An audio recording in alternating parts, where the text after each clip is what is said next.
All right, Warriors fans, let's dive straight into the drama that has been hovering over Golden State for weeks now, because it finally feels like we've hit the point of no return with Jonathan Kuminga. For a long time, there's been speculation, rumors, back and forth talks about a possible extension, trade ideas, or even just whether the team and the player could find some sort of middle ground. But after all this back and forth, the real sign didn't come from a press conference or from an insider dropping a bomb about an agreement.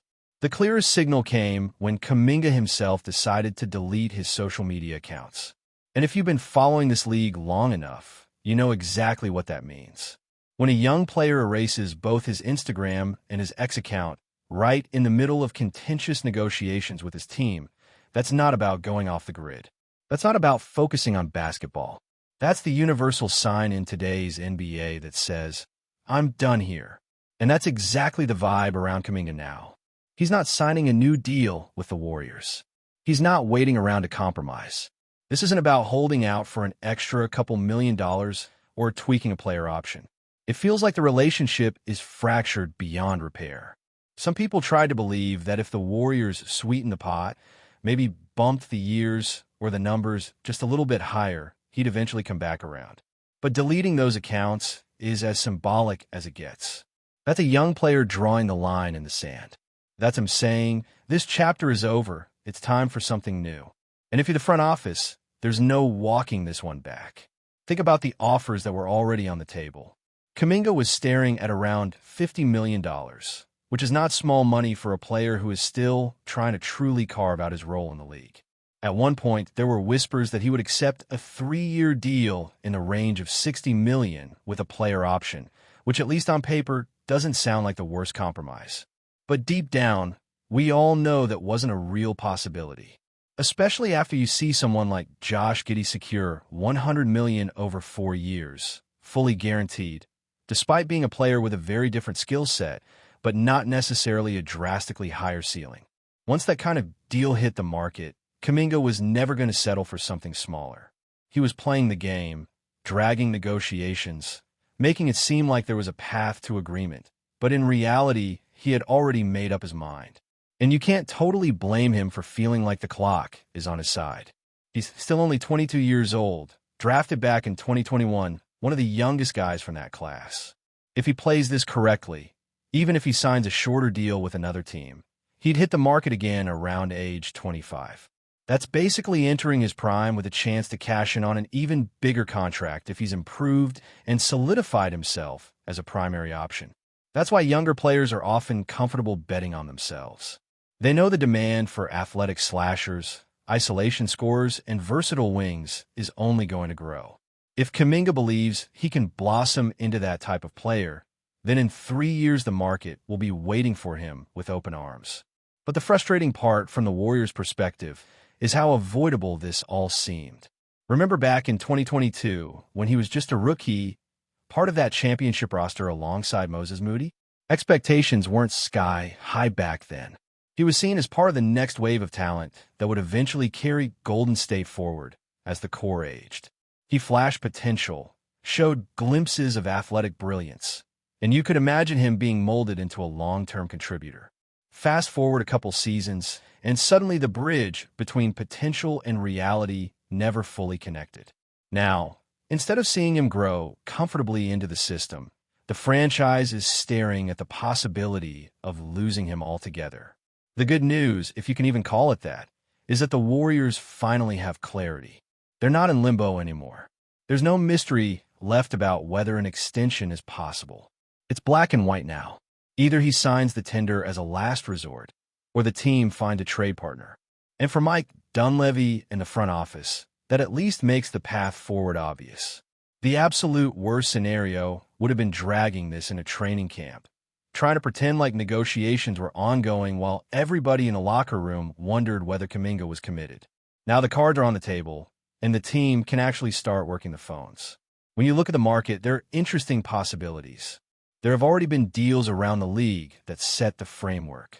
The Nick Richards trade, the Royce O'Neal move, those showed the kind of value certain role players are fetching.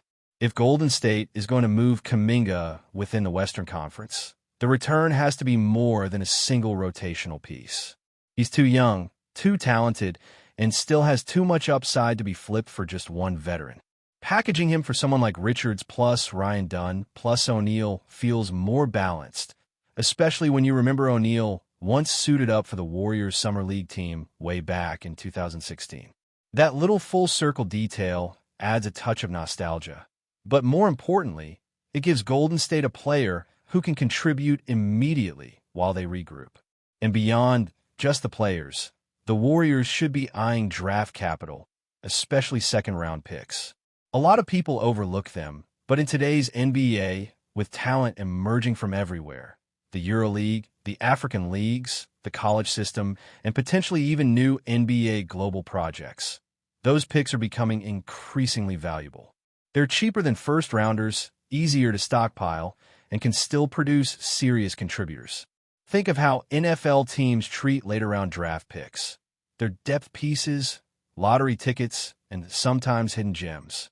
For a franchise that has to reload on the fly, loading up on those kinds of assets could be crucial. Of course, the big question hanging over all of this is where exactly Kuminga will land. There's interest from the Kings, and moving him within the Pacific Division would be risky because you don't want to watch him blossom into a star just down the road in Sacramento. Same goes for the Suns. That's the danger of trading him inside the conference. If he figures it out, you're facing him in the playoffs. Other teams like Washington, Atlanta, Charlotte, or even Miami make a lot of sense. And while sending him to Miami would probably guarantee he becomes a better, more disciplined player under their system, as long as he's not going head-to-head with Golden State in the postseason, that's easier to live with. The important part here is that the Warriors are no longer stuck in what-if mode. They don't have to keep wondering whether an extension is hiding around the corner. They know the choice. Move him for value now, or risk watching him walk later for nothing. And if you're Joe Lacob and the ownership group, the last thing you want is another example of an asset slipping away without a return.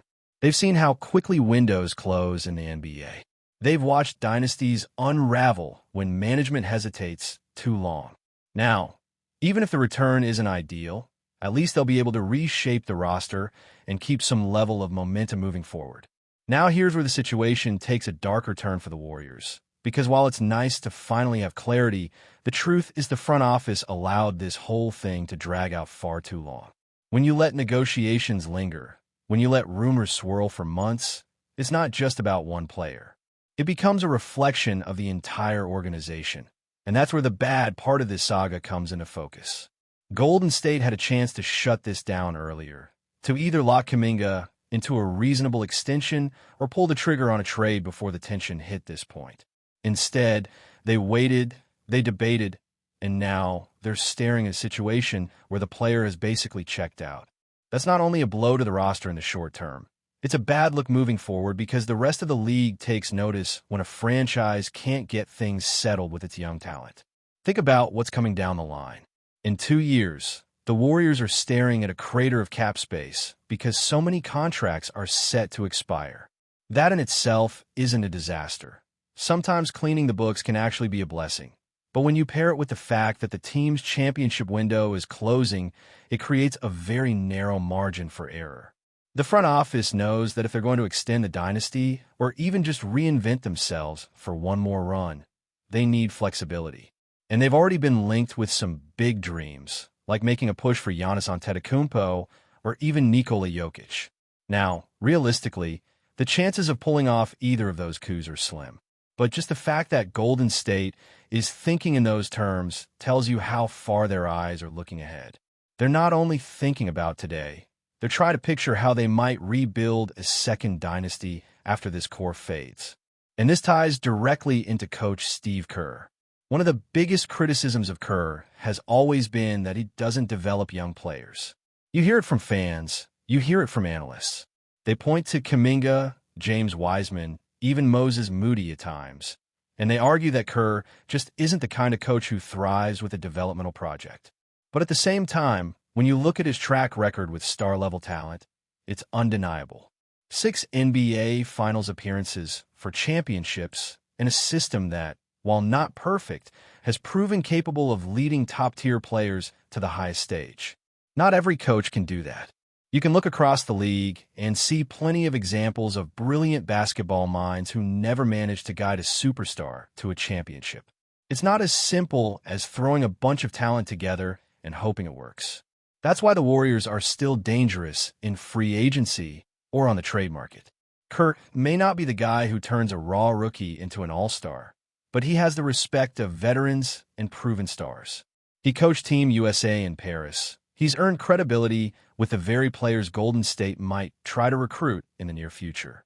And while Phil Jackson took plenty of heat for never really coaching a bad roster, nobody can deny what he did with good rosters. 11 championships speak for themselves. You could argue that Kerr is in a similar mold. Maybe he won't mold a bench warmer into a starter, but if you hand him 2 or 3 stars, he knows how to align them into a functioning championship unit. That's part of the reason the front office can justify moving on from Kuminga. If they don't believe Kerr will ever maximize him, why keep trying to force it? Why risk losing him for nothing in a year or two when you could cash in now for players and draft assets that better fit the system? This is where the bad bleeds into a potential silver lining. The optics aren't great. It always looks bad when a young, promising player wants out, but the long-term strategy might still work in Golden State's favor if they flip him correctly. But the other concern is timing. The Warriors have just 9 players under guaranteed contracts at this moment, which means 6 roster spots are open heading into the regular season. That's a huge chunk of flexibility, but it's also a lot of pressure. You can't whiff on those spots. You need to nail them, because every addition counts when your championship core is aging.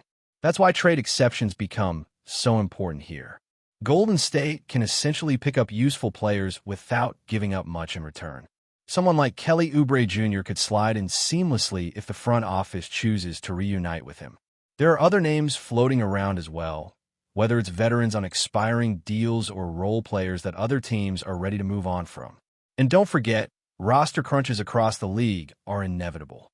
There are going to be players who suddenly become available because another team has too many guaranteed contracts and not enough room.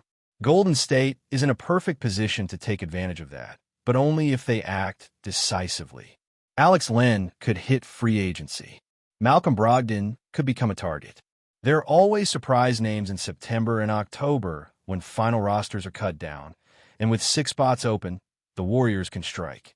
That's where the Kuminga decision becomes even more critical, because until you move him, you don't really know what holes you're filling.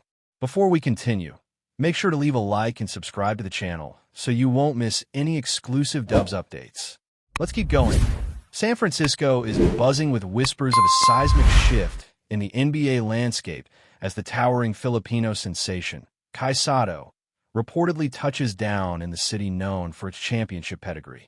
Sources close to the Warriors organization hint that the 7'3" prodigy might be poised to redefine the team's dynamics, sparking conversations that echo from the Bay Area to Manila. Fans have been eagerly awaiting a big move, and SOTTO's rumored arrival seems to answer those prayers. Known for his imposing presence in the paint, shot-blocking prowess, and developing offensive versatility, the young center could inject a new layer of excitement into Golden State's frontcourt. Insiders speculate that the Warriors see him as a long-term asset, potentially bridging the gap between current stars and the next generation of franchise icons. While the franchise has not officially confirmed the acquisition, whispers suggest SOTTO has already been spotted training near Chase Center, drawing attention from local media and curious fans alike. His potential integration could signal a strategic pivot for Golden State, especially as the team looks to maintain its competitive edge in a league where size and skill at the center position remain at a premium. Social media has erupted with speculation, with hashtags trending in both English and Tagalog as supporters from the Philippines and around the world weigh in. Basketball analysts are divided. Some see SOTTO as a transformative talent ready to thrive in the fast-paced, splash-heavy style of the Warriors, while others caution that adjustment to the NBA's physicality will be key. Regardless, excitement is palpable, and a mere rumor of his arrival has energized a fan base that craves both innovation and heroics on the hardwood. As the city holds its breath, one thing is clear. Whether he dominates immediately or grows into his role over time, Kai Sato's presence in San Francisco has already sparked a buzz that could reverberate throughout the league. If the whispers turn out to be true, the Warriors may be on the brink of a bold new era, and the world will be watching every step of this towering Filipino's journey. Stay updated exclusively with the latest Dub Nation news. Subscribe to our channel and hit the like button to keep getting daily updates on the Warriors. Don't forget to share your thoughts in the comments. Your input is essential for the Dubs community. Stay tuned for the next video.